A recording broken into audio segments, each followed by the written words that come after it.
டவுட்டா? பரவாயில்லையே, டவுட்லாம் கேக்குறீங்களே, very good.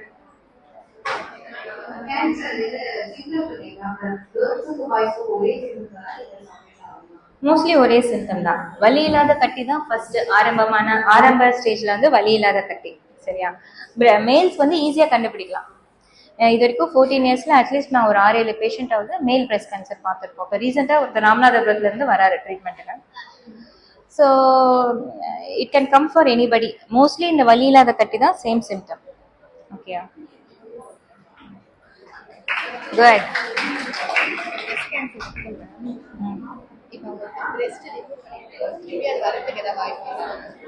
அதை நம்ம எப்பவுமே ஸ்கிரீனிங்ல பண்ணணும். அந்த பயோப்சி ரிப்போர்ட் பொறுத்து கீமோ ரேடியேஷன்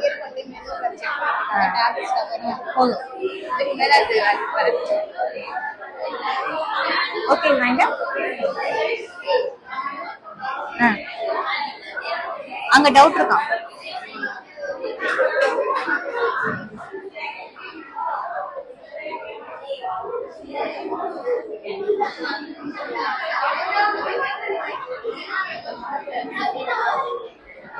சைலன்ஸ் சொல்லுங்க. நாய்ஸ்.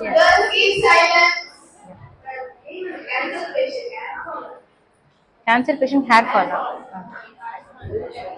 கேன்சர் பேஷண்ட்ஸ்க்கு ஹேர் ஃபால் ஆகாது. ட்ரீட்மெண்ட் பண்ணும்போது நம்ம சூஸ் பண்ற மெடிசன்ஸ் பொறுத்து, இப்போ பிரஸ்ட் கேன்சருக்கு கொடுக்குற கீமோதெரப்பி வந்து ஹேர் ஃபால் ஆகும்.